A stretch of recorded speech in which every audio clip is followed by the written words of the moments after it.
Okay students, तो photosynthesis का basic introduction हमारा कंप्लीट हुआ। आज की ऑनलाइन क्लास में हमने immersion effect, red drop, quantum yield, quantum requirement को भी डिस्कस किया। आज अपन बात करेंगे बेटा लाइट रिएक्शन के रिगार्डिंग। लाइट रिएक्शन देखो फोटोसिंथेसिस में दो रिएक्शन होती है, लाइट रिएक्शन और dark reaction, right. Light reaction का मतलब है कि इस रिएक्शन में रेडिएशन एनर्जी को कन्वर्ट किया जाएगा केमिकल एनर्जी में, यानी radiation energy converting chemical energy, right. Quanta energy को, फोटॉन्स की एनर्जी को केमिकल एनर्जी में कन्वर्ट किया जाएगा। केमिकल एनर्जी मींस एटीपी और NADPH2 का फॉर्मेशन होगा, करेक्ट। इसके अलावा लाइट रिएक्शन में O2 का फॉर्मेशन होगा, यानी ऑक्सीजन बनेगा, जो कि वाटर की स्प्लिटिंग से बनता है ना, वाटर की स्प्लिटिंग से बनेगा। Is that clear, right. तो रेडिएशन एनर्जी केमिकल एनर्जी में कन्वर्ट होगी और ऑक्सीजन का फॉर्मेशन होगा, राइट। इसके अलावा इसको लाइट रिएक्शन इसलिए बोलते हैं क्योंकि ये लाइट डिपेंडेंट रिएक्शन है, क्योंकि ये रिएक्शन कंप्लीटली लाइट पर डिपेंड रहेगी। इज दैट क्लियर, बात समझ आई होगी एकदम अच्छे से। अब जो लाइट रिएक्शन है बच्चों, ये लाइट रिएक्शन दो टाइप की होती है। एक होती है साइक्लिक रिएक्शन और एक होती है नॉन साइक्लिक रिएक्शन, ठीक है। लाइट रिएक्शन दो टाइप की है, साइक्लिक रिएक्शन और नॉन साइक्लिक रिएक्शन। साइक्लिक और नॉन साइक्लिक रिएक्शन वर्ड जो दिया था वो आर्नोन ने दिया था। किसने दिया था? आर्नोन ने। Is that clear. तो इसको फोटोफॉस्फोराइलेशन भी कहा जाता है। क्या कहा जाता है बच्चों? फोटोफॉस्फोराइलेशन, जो कि ETS ही है, इलेक्ट्रॉन ट्रांसपोर्ट सिस्टम है। तो फोटोसिंथेसिस में जो भी एनर्जी बनता है उसको फोटोफॉस्फोराइलेशन से बनती है वो, यानी वो एक तरह का ETS है। साइक्लिक रिएक्शन और नॉन साइक्लिक रिएक्शन ही ETS है। Is that clear, electron transport system, जो आप रेस्पिरेशन में पढ़ते हैं। Is that clear. तो लाइट रिएक्शन बेसिकली दो टाइप की होगी, साइक्लिक रिएक्शन और नॉन साइक्लिक। आइए वन बाय वन इनको स्टडी करते हैं। सबसे पहले अपन आज बात करेंगे साइक्लिक रिएक्शन के रिगार्डिंग, ठीक है, अच्छे से समझना बच्चों, है ना। साइक्लिक रिएक्शन, साइक्लिक रिएक्शन जो है वो PS फर्स्ट करेगा, यानी P700। फोटो सिस्टम पढ़ाए थे ना, pigment system first, pigment system second. तो साइक्लिक रिएक्शन में इन्वॉल्व होगा वो PS first. Is that clear. अब PS फर्स्ट जो है, क्लोरोप्लास्ट में मैंने आपको बताया था कि PS फर्स्ट कहां होता है। PS फर्स्ट कहां होता है? PS फर्स्ट एक तो ग्रेना थाइलेकोइड की नॉन एप्रिस सरफेस पर होता है और इसके अलावा स्ट्रोमा थाइलेकोइड पर होता है। यहां PS सेकंड भी है एप्रिस सरफेस पर। तो जहां PS फर्स्ट और PS सेकंड दोनों हैं वहां पे नॉन साइक्लिक रिएक्शन होगी, और जहां पे अकेला PS फर्स्ट है वहां पे साइक्लिक रिएक्शन होगी। तो साइक्लिक रिएक्शन जो है वो कहां होगी अगर इस डायग्राम के अकॉर्डिंग देखा जाए तो? स्ट्रोमा थाइलेकोइड या लेमेली भी बोलते हैं ना इसको। तो स्ट्रोमा थाइलेकोइड जो है वहां पर PS फर्स्ट प्रेजेंट है और वहां पे साइक्लिक रिएक्शन होगी। Is that clear. Cyclic reaction क्यों बोलते हैं? क्योंकि इस रिएक्शन में P700 जो है वो इलेक्ट्रॉन रिलीज करेगा। इलेक्ट्रॉन रिलीज लाइट एब्जॉर्ब कौन करके करेगा? P700 इलेक्ट्रॉन रिलीज करेगा। यहां से electron FRS, ferredoxin reducing sulphur जो सब्सटेंस के पास जाएगा, फिर FD फेरिडॉक्सिन के पास, फिर cytochrome B6, cytochrome F, plastocyanin से होता हुआ वापस इलेक्ट्रॉन जो है P700 के पास चला जाएगा। यानी इलेक्ट्रॉन जहां से रिलीज हुआ वहीं पर इलेक्ट्रॉन वापस आ जाएगा, इसलिए इसको क्या कहते हैं? साइक्लिक रिएक्शन कहते हैं। Is that clear. इस रिएक्शन में NADPH2 का फॉर्मेशन नहीं होगा, ये बात आपको ध्यान रखनी है। क्यों नहीं होगा?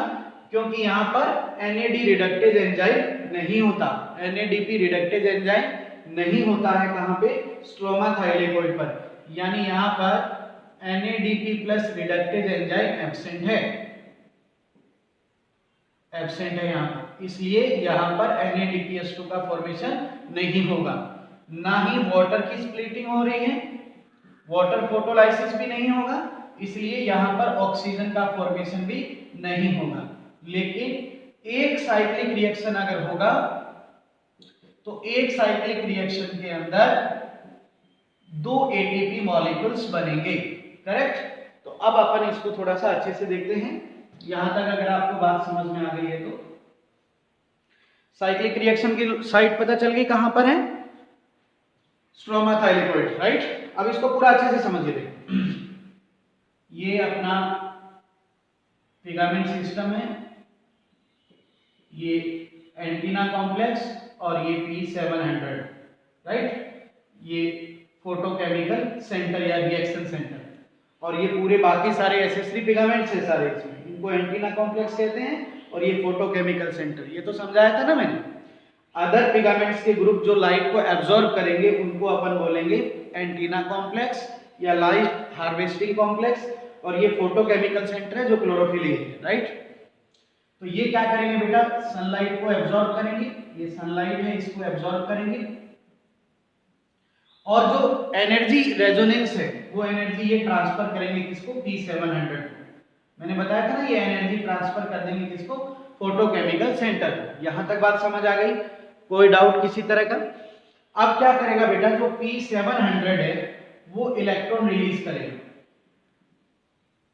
और ये इलेक्ट्रॉन देगा फेरिडॉक्सिन को, FD का मतलब फेरिडॉक्सिन, ठीक है ना। मैं लिख देता हूं यहां पर FD का मीन फेरिडॉक्सिन, फेरिडॉक्सिन, ठीक है।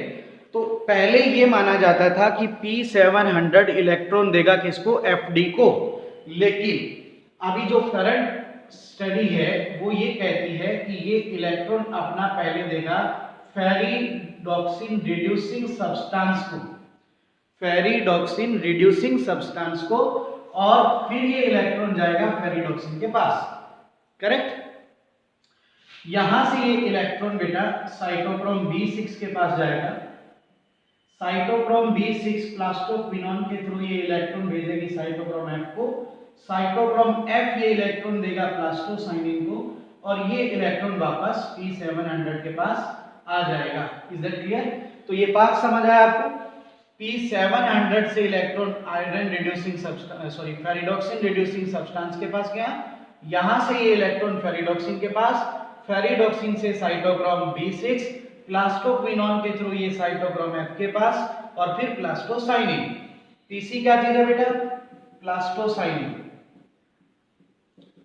ये ब्लू कलर का फिलामेंट है, इसमें कॉपर प्रेजेंट होता है,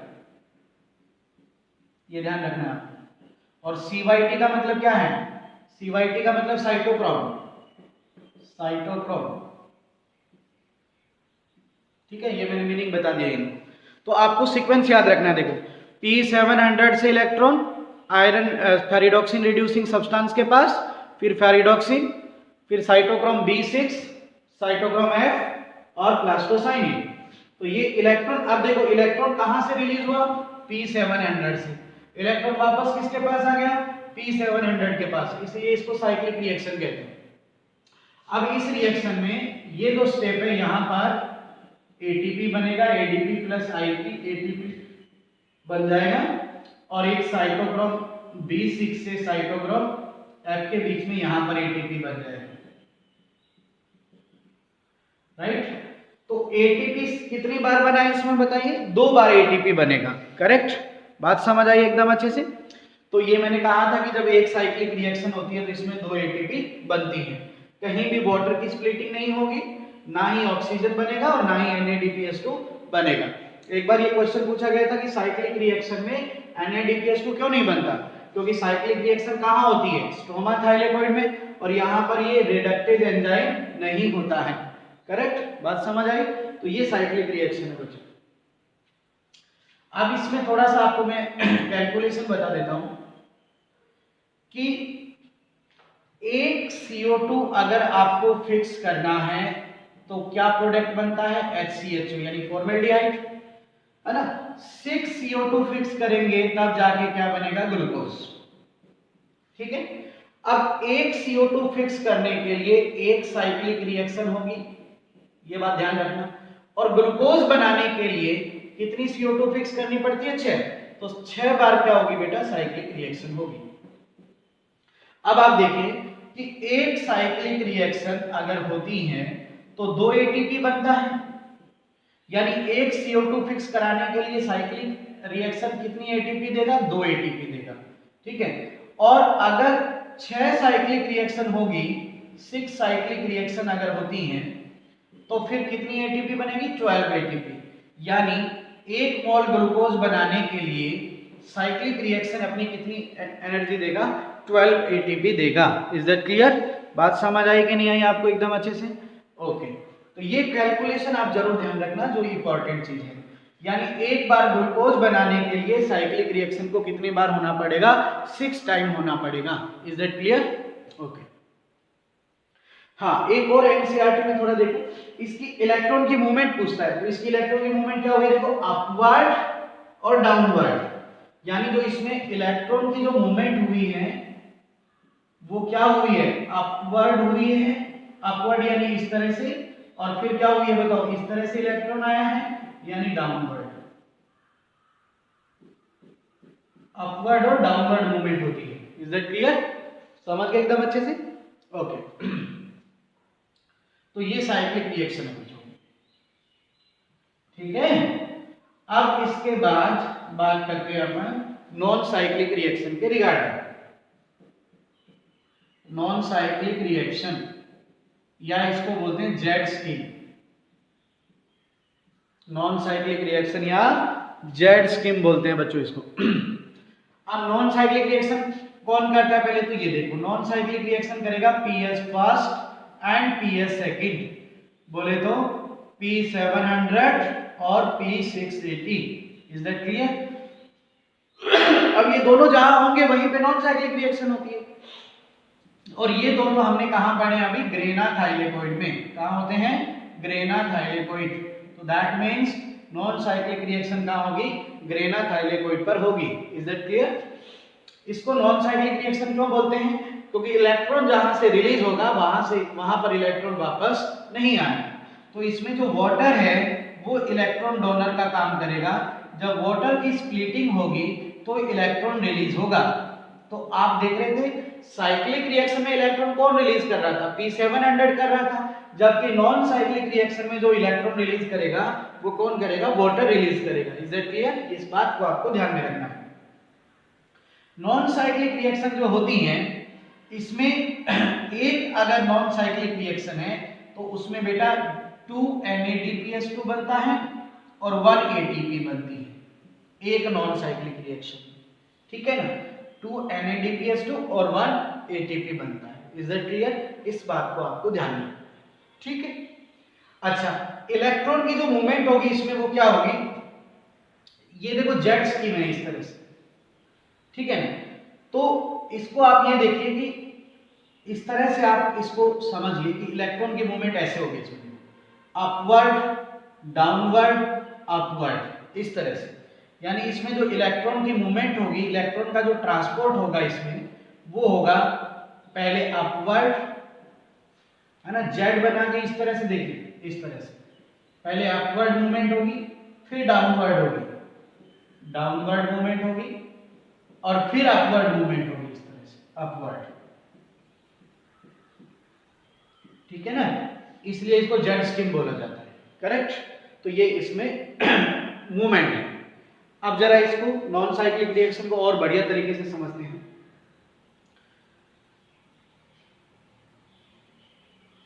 अच्छे से अपन इसको बनाते हैं। देखो सबसे पहले क्या होगा बेटा, ये पिगामेंट सिस्टम बना लीजिए आप अपना, यहाँ पर ये एंटीना कॉम्प्लेक्स यानी बहुत सारे पिगामेंट हैं, ये photochemical centre P680 PS second, right.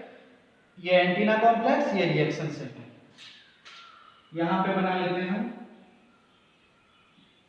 ये PS फर्स्ट है, ये इसका फोटोकेमिकल सेंटर, और ये एंटीना कॉम्प्लेक्स। तो ये PS सेकंड है और ये PS फर्स्ट है। कोई डाउट किसी को? दोनों पिगामेंट सिस्टम इसमें इन्वॉल्व होंगे। ओके, अब देखो 4s2 लाइट की प्रेजेंस में और PS सेकंड की प्रेजेंस में Mn+2 Cl- और कैल्शियम मिनरल की प्रेजेंस में वाटर स्प्लिट होगा। हिल रिएक्शन आज पढ़ाई था मैंने आपको। तो वाटर जब टूटेगा यहाँ पर तो बनेगा 4H प्लस 4OH माइनस, है ना। 4H प्लस निकलेंगे तो 4 इलेक्ट्रॉन भी निकलेंगे, है ना। ये इलेक्ट्रॉन रिलीज होंगे देखो। और ये 4OH आगे बना देंगे बेटा 2S2O प्लस O2 ऑक्सीजन। तो ऑक्सीजन भी बन गई है और 4 इलेक्ट्रॉन रिलीज हो गए। कितने इलेक्ट्रॉन रिलीज हो गए हैं? 4। अब बताइए कि इलेक्ट्रॉन रिलीज किसने की? वाटर ने की। मैंने आपको यही कहा था कि नॉन साइक्लिक रिएक्शन में इलेक्ट्रॉन डोनर कौन होगा? वाटर होगा। यानी electron comes from water, electron comes from water. Is that clear? अब देखो ये इलेक्ट्रॉन जो है वो P680 इन्हें दे देगा बेटा प्लास्टोक्विनोन को। किसको दे देगा? प्लास्टोक्विनोन को, राइट। तो ये 4 इलेक्ट्रॉन आगे ट्रांसपोर्ट हुए और किसको गए? प्लास्टोक्विनोन को। लेकिन जो मॉडर्न थ्योरी है वो ये कहती है कि ये इलेक्ट्रॉन पहले थियोफाइटिन को जाएगा और थियोफाइटिन से इलेक्ट्रॉन क्विनोन को और फिर प्लास्टोक्विनोन को। ठीक है ना। तो मैं फुल फॉर्म लिख देता हूं। PHE मतलब थियोफाइटिन, Q मतलब क्विनोन और PQ मतलब प्लास्टोक्विनोन। ठीक है। तो P680 से एवरेज इलेक्ट्रॉन थियोफाइटिन से क्विनोन और फिर प्लास्टोक्विनोन को गया। करेक्ट। अब देखिए बेटा अब आगे आपको गिफ्ट मिलेगा। अभी आपने पी साइक्लिक रिएक्शन पढ़ी है ना, आपको इतना सा याद करना है बस। P680 से इलेक्ट्रॉन किसको गया? थियोफाइटिन, फिर क्विनोन और फिर प्लास्टोक्विनोन, राइट। अब आगे सेम है, देख लो आगे वही चलेगा इस पर।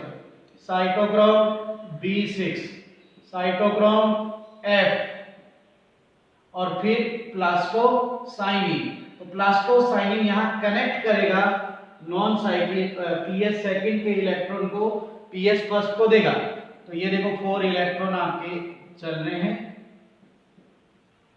और प्लास्टोसाइनिन ने ये 4 इलेक्ट्रॉन किसको दे दिए? P700 को दे दिए। P700 आपको पता है, आगे आपने पढ़ा है ना, FD को फेरिडॉक्सिन को देगा, है ना।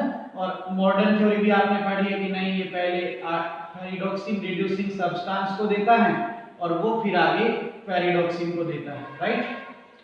समझ आए? वो सेम ये तो है, साइक्लिक ही तो है। FRS FD cytochrome B6 F और PC वही तो है साइक्लिक रिएक्शन, है ना। अब देखिए कि यहां से ये 4H+ निकले थे, ये 4H+ भी यहां आएंगे, राइट। और यहां पर 4 इलेक्ट्रॉन भी आ गए हैं। तो यहां पर एंजाइम है FD NADP+ रिडक्टेज, यहां पर एंजाइम है। तो ये एंजाइम क्या करेगा बेटा? 4 इलेक्ट्रॉन और 4H+ जो हैं वो रिसीव करके बना देगा 2NADPS2। क्या बना देगा? 2NADPS2। Is that clear? बात समझ आ रही है आपको एकदम अच्छे से? तो आप देखिए इलेक्ट्रॉन की मूवमेंट कैसे हुई, अपवर्ड डाउनवर्ड अपवर्ड, समझ आया ना। तो ये जेड स्कीम बनी है और इसमें दोनों फिलामेंट सिस्टम इन्वॉल्व हो रहे हैं, करेक्ट। वाटर की स्प्लिटिंग हो रही है, ऑक्सीजन भी बन रही है और आपने देखा है कि 2 मोल NADPS2 के बने हैं और एक यहां पर बेटा इस स्टेट में साइटोक्रोम B6 और साइटोक्रोम F के बीच में यहां पर एक ATP बन जाएगी। क्या बन जाएगी? एक ATP, करेक्ट। तो अब आपने इसमें देखा कि नॉन साइक्लिक रिएक्शन जब होगी तो नॉन साइक्लिक रिएक्शन में आपको क्या याद रखना है कि एक तो 1 मोल ऑक्सीजन का बनेगा, एक ATP बनेगी और 2 NADPS2 बनेगा। That is the product of non cyclic reaction. 1 mole oxygen, एक एटीपी और 2 NADPH2, ये एक नॉन साइक्लिक रिएक्शन का प्रोडक्ट है। बात समझ आई आपको एकदम अच्छे से? ठीक है, तो ये आपका नॉन साइक्लिक रिएक्शन है। ठीक है, अब इसको आप शॉर्ट में भी तैयार कर सकते। देखो, वाटर से इलेक्ट्रॉन, ठीक है, और 4 H+ निकलेंगे और 4 इलेक्ट्रॉन निकलेंगे वाटर से। ये गया P680 के पास, इसने दिया फियोफाइटिन को, क्विनोन को, प्लास्टोक्विनोन को, प्लास्टोक्विनोन से cytochrome B6, cytochrome F, plastocyanin, और फिर आपका ये गया P700 को। P700 देगा फेरिडोक्सिन रिड्यूसिंग सब्सटेंस को, और FD इधर ये आ जाएगा और इधर ये 4 इलेक्ट्रॉन आ गए, तो यहाँ पे बन जाएगा 2 NADPH2। ठीक है ना, तो ये पूरा आप पाथ भी ध्यान में रख सकते हैं। Is that clear? तो इलेक्ट्रॉन कहां से रिलीज हुए? देखो, वाटर से रिलीज हुए। क्या इलेक्ट्रॉन वापस वाटर के पास आए? नहीं आए, इसलिए इसको नॉन साइक्लिक रिएक्शन कहते हैं। Is that clear? आप देखो, इसमें क्वेश्चन यही है कि क्या बनता है, आपको वो ध्यान में रखना है। ठीक है, अब देखो, एक CO2 को फिक्स करना है तो प्रोडक्ट क्या बनता है? HCHO, है ना। तो एक CO2 को फिक्स करने के लिए एक बार नॉन साइक्लिक रिएक्शन होगी, 6 CO2 फिक्स होगा तब ग्लूकोज बनेगा, है ना। तो उसके लिए आपको 6 टाइम नॉन साइक्लिक रिएक्शन करनी पड़ेगी। तो एक नॉन साइक्लिक रिएक्शन जब होती हैं तो एक ATP देगा और 2 NADPH2 देगा, सही बात है ना, और 1 मोल ऑक्सीजन का देगा। तो अगर ग्लूकोज बनाना है तो ये साइक्लिक नॉन साइक्लिक रिएक्शन कितनी बार होगी? 6 बार होगी। तो फिर क्या होगा? 6 मोल ऑक्सीजन बन जाएगा, है ना, 6 ATP देगा और 12 NADPH2 देगा। ठीक है, तो ये नॉन साइक्लिक रिएक्शन इतना एनर्जी देगा ग्लूकोज बनाने के लिए। करेक्ट? बात समझ आई एकदम अच्छे से? आप इस चीज को थोड़ा और अपने एडवांस करते हैं और अच्छा सा सीखते हैं। देखो कि एक बात बताओ कि एक CO2 फिक्स कर किया तो क्या बना? HCH, और 6 CO2 फिक्स किया तो क्या बना? ग्लूकोज। ठीक है, अब एक CO2 फिक्स करने के लिए लाइट रिएक्शन एक बार होगी, यानी साइक्लिक रिएक्शन भी होगी और नॉन साइक्लिक रिएक्शन भी होगी। Am I right? तो जो साइक्लिक रिएक्शन होगी वो भी एक बार होगी और नॉन साइक्लिक रिएक्शन भी एक बार होगी। तो ये कितना ATP बनाएगी? 2, और ये 1 ATP प्लस 2 NADPH2, यही प्रोडक्ट है ना। तो अल्टीमेट एक CO2 फिक्स करने के लिए हमें टोटल 3 ATP प्लस 2 NADPH2 की जरूरत होगी। बात समझ आ गई एकदम अच्छे से? एक CO2 फिक्स करने के लिए लाइट रिएक्शन टोटल इतनी एनर्जी देगी। अगर मिला के आपसे क्वेश्चन पूछ लिया जाए तो लाइट रिएक्शन मिलाकर आपको इतनी एनर्जी देगी एक CO2 फिक्स करने के लिए। बात समझ आ गई? अब आपको कितना CO2 फिक्स करना है? 6 CO2। तो फिर 6 CO2 का मतलब है कि साइक्लिक रिएक्शन भी 6 बार होगी और नॉन साइक्लिक रिएक्शन भी 6 बार होगी। बात समझ आई कि नहीं आई? 6 टाइम होगी ना। तो ये एक साइक्लिक रिएक्शन जब 2 ATP देती हैं तो 6 साइक्लिक रिएक्शन कितनी ATP देगा? 12। और 6 नॉन साइक्लिक रिएक्शन भी कितनी दे देगा बेटा? आपको बताओ, 6 ATP प्लस 12 NADPH2, है ना। तो टोटल ग्लूकोज बनाने के लिए लाइट रिएक्शन से कितनी एनर्जी आ जाएगी? ठीक है, तो देखो 18 ATP प्लस 12 NADPH2, है ना। तो ग्लूकोज बनाने के लिए 1 मोल ग्लूकोज बनाना है तो लाइट रिएक्शन कितनी एनर्जी देती है? 18 ATP प्लस 12 NADPH2 एनर्जी देगी। बात समझ आई आपको एकदम अच्छे से? करेक्ट? अब थोड़ा इसको और देख लो। मतलब मैं सीधे भाषा में ये कह रहा हूं कि अगर आपको ग्लूकोज बनाना है 1 मोल तो आपको 18 ATP प्लस 12 NADPH2 किससे मिलेगा? लाइट रिएक्शन से मिलेगा, है ना, इतना मिलेगा ग्लूकोज बनाने के लिए, करेक्ट। तो साइक्लिक नॉन साइक्लिक मिलाकर इतनी एनर्जी देगी, ठीक है। अब देखो 1 NADPH2 is equal to 3 ATP होता है बेटा, 1 NADPH2 is equal to 3 ATP होता है। तो कुछ क्वेश्चंस में तो अलग अलग पूछता है और कुछ क्वेश्चन में टोटल पूछता है। तो आप ये देखो कि 18 ATP तो है ही यहाँ पर और 12 NADPH2 है। 1 NADPH2 क्या होता है? 3 ATP होता है। तो फिर 12 NADPH2 जो होगा इज इक्वल टू क्या हो जाएगा बेटा? 36 ATP हो जाएगा ना, 12 into 3 हो जाएगा ना भाई। तो फिर 36 ATP ये बन गई, तो टोटल कितनी हो गई बताओ? 54 ATP हो गई। तो अगर वैसे पूछे टोटल, तो टोटल हो जाएगी 54 ATP, यानी NADPH2 को भी हमने ATP में काउंट कर लिया। समझ आ गया एकदम अच्छे से, करेक्ट। तो इस तरह के क्वेश्चन आए तो आपको ध्यान में रखने हैं, ठीक है। तो इस तरह आपकी लाइट रिएक्शन कंप्लीट होती है। नेक्स्ट जो लेक्चर होगा उसमें अपन डार्क रिएक्शन के बारे में बात करेंगे। Thank you very much.